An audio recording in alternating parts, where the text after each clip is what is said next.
sous la pluie d'un soir d'été.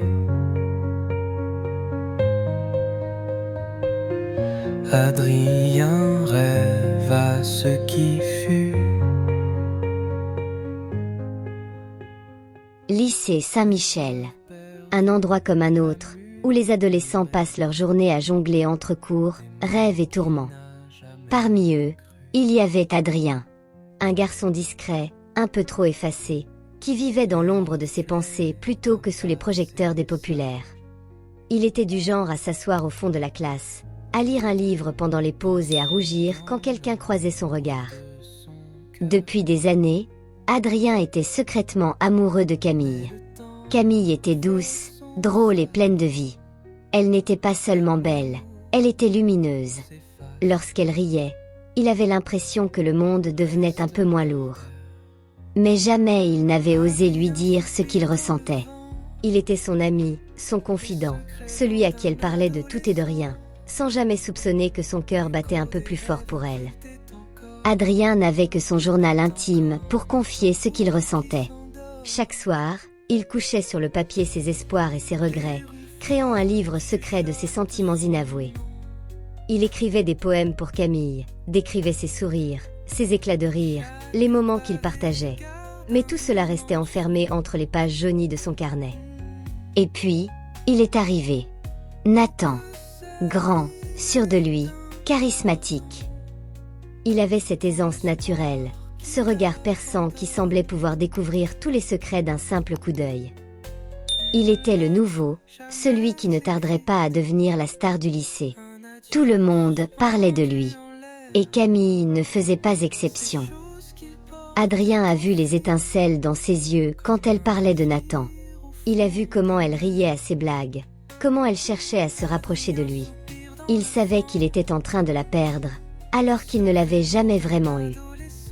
Un jour, alors qu'il sortait du cours d'anglais, il les vit ensemble sous le préau. Camille riait à gorge déployée, tandis que Nathan lui murmurait quelque chose à l'oreille. Une douleur sourde s'installa dans sa poitrine. Il voulait croire que ce n'était qu'une passade, que Camille ouvrirait les yeux. Mais plus les jours passaient, plus elle s'éloignait de lui. Elle ne lui envoyait plus de messages comme avant. Les après-midi passés ensemble à discuter dans le parc après les cours devinrent rares, puis inexistants.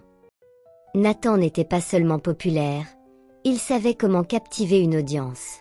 Chaque midi, il s'installait au centre de la cour, entouré d'un cercle d'amis suspendus à ses lèvres. Et Camille était toujours là, assise à ses côtés, éclatante de bonheur. Un soir, Camille et Nathan furent aperçus ensemble au cinéma. Le lendemain, tout le lycée en parlait. Adrien sentit une nouvelle douleur s'installer en lui. Il entendait Camille raconter à ses amis à quel point Nathan était charmant, imprévisible et plein de surprises. « Hier, il m'a emmené sur le toit du centre commercial », chuchotait-elle. « On a regardé les lumières de la ville, c'était magique. » Adrien, assis non loin, serra son livre entre ses mains. Il avait rêvé de partager un moment pareil avec elle. Il a essayé de se battre, à sa manière. Il a voulu lui montrer qu'il était là, qu'il l'aimait. Mais comment rivaliser avec quelqu'un comme Nathan? Lui, il était juste. Adrien. Invisible, maladroit, trop silencieux. Il se mit à écrire des lettres à Camille, des mots jamais envoyés, où il lui avouait tout ce qu'il ressentait. Chaque soir, il remplissait son carnet, espérant qu'un jour, il aurait le courage de tout lui dire. Un jour, il trouva Camille seule dans la bibliothèque. Son cœur battait à tout rompre. C'était le moment. « Camille » murmura-t-il, hésitant. Elle leva les yeux, souriant comme toujours. « Oui. Est-ce que tu es heureuse avec Nathan ?» Elle haussa les épaules. « Il est incroyable, Adrien. Il est drôle, il est sûr de lui. Tu devrais apprendre à le connaître. » Son cœur se brisa un peu plus. Elle ne voyait rien.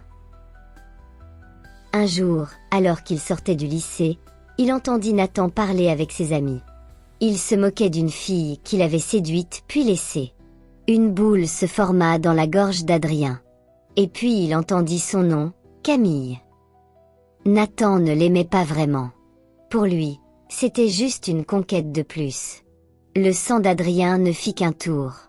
Il devait prévenir Camille, lui dire ce qu'il avait entendu. Mais comment? Elle était déjà tellement attachée à Nathan. Elle ne le croirait jamais. Il tenta tout de même de lui parler.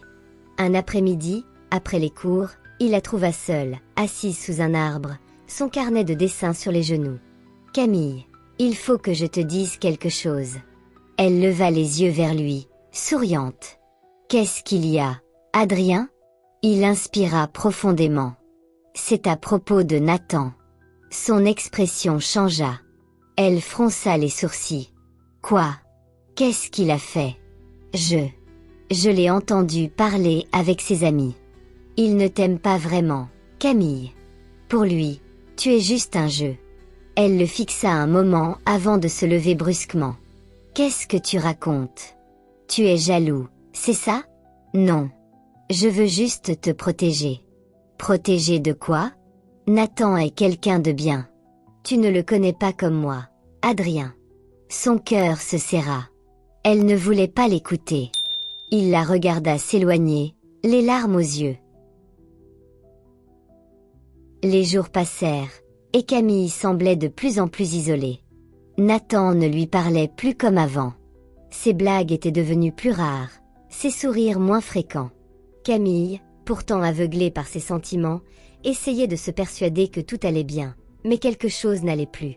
Adrien l'observait, silencieux, espérant sans vraiment y croire qu'elle finirait par réaliser la vérité par elle-même. Un matin, Camille arriva au lycée, les yeux rouges. Elle avait pleuré, et son regard, habituellement lumineux, semblait éteint. Nathan l'avait laissé tomber.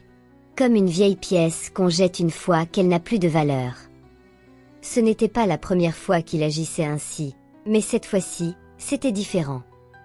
Camille s'effondra dans les bras de ses amis, les larmes coulant sans fin. « Camille, qu'est-ce qui s'est passé ?» lui demanda une de ses amies, inquiète. « Il m'a dit qu'il ne ressentait plus rien pour moi, » répondit-elle, la voix brisée. Tout ça n'était qu'un jeu pour lui, rien de plus. Les mots de Nathan résonnaient dans son esprit. « Tu n'es qu'un jeu, une distraction. » Elle avait été naïve, aveugle, mais au fond d'elle, elle savait qu'Adrien avait raison. Il avait vu ce qu'elle n'avait pas voulu voir. Les jours suivants, Camille chercha Adrien partout.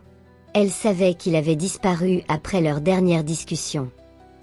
Il n'était plus là, et cette absence la frappait douloureusement.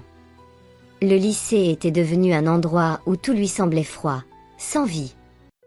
Elle se souvenait de leurs moments ensemble, les heures passées à discuter dans le parc, à rire de tout et de rien. Et maintenant, tout cela lui semblait si lointain. Un soir, alors qu'elle rentrait chez elle, elle croisa une ancienne amie d'Adrien qui lui confia que celui-ci avait quitté la ville, changé de lycée, loin de tout. La douleur s'intensifia dans sa poitrine. Elle se rendit compte qu'elle avait tout perdu. Nathan l'avait trahie, et Adrien, l'homme qui l'avait toujours soutenu en silence, avait disparu de sa vie. Le temps passa. Camille se retrouva seule, hantée par l'absence d'Adrien et la douleur de la trahison. Les mois défilèrent et, à l'université, elle fit la rencontre de nouvelles personnes, mais rien n'était jamais pareil. Les souvenirs d'Adrien étaient toujours présents, comme des fantômes qui refusaient de la laisser tranquille. Un jour, alors qu'elle rangeait des livres dans la bibliothèque universitaire, elle aperçut une silhouette familière entre les étagères. Elle s'arrêta net, ses mains se mirent à trembler. C'était lui. Adrien. Il était là, comme si rien n'avait changé, mais son regard était plus dur, plus mature, et il portait une expression de mélancolie qu'elle n'avait jamais vue auparavant. Adrien, chuchota-t-elle, hésitante. Il leva lentement les yeux de son livre, surpris, et ses lèvres se courbèrent en un sourire timide, mais chargé de tristesse. « Camille, dit-il, sa voix plus grave que dans ses souvenirs. » Elle s'approcha de lui, son cœur battant à tout rompre. Ses yeux cherchaient à percer ce qu'il était devenu, mais il restait une énigme. « Je suis désolée, Adrien. Je t'ai fait du mal, je n'ai pas écouté. » Tu avais raison à propos de Nathan. J'étais trop aveuglée par ce que je pensais être l'amour. Et toi, tu as toujours été là. Je n'ai pas vu à quel point tu comptais pour moi. Il la regarda en silence pendant quelques secondes, puis détourna le regard, ses yeux se fixant sur le sol. Camille, dit-il, j'ai eu le temps de réfléchir. Et je crois que j'ai compris quelque chose d'important. Parfois, on se cache derrière des histoires qui ne sont pas les nôtres, on attend que les autres nous donnent ce qu'on veut, sans voir ce qu'on a déjà devant nous. Elle sentit une douleur sourde envahir son cœur en entendant ces mots. Il était parti, il l'avait laissé, et il ne reviendrait pas. Tu ne m'as pas vu, Camille, reprit-il d'une voix plus douce. Et peut-être que c'est moi qui ne t'ai pas vu non plus. On a tous nos blessures, nos secrets, et je crois que j'ai dû m'éloigner pour guérir les miens. Elle se sentit comme une étrangère devant lui. Elle voulait dire tant de choses, mais les mots lui échappaient. Est-ce qu'il reste encore une place pour moi dans ta vie ?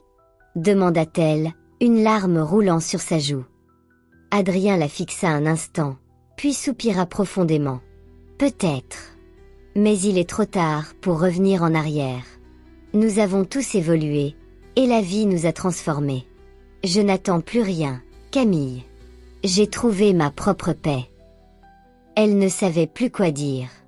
La peine la submergeait, mais en même temps, elle comprenait qu'il avait raison. Trop de choses avaient changé entre eux. Le moment était passé. Adrien se leva lentement, ajusta ses lunettes et se tourna vers la porte. Avant de partir, il se tourna une dernière fois vers elle. « Prends soin de toi, Camille. Je ne t'en veux pas, mais je ne peux pas être celui que tu cherches. » Et il disparut une dernière fois, laissant Camille seule avec ses regrets et ses souvenirs.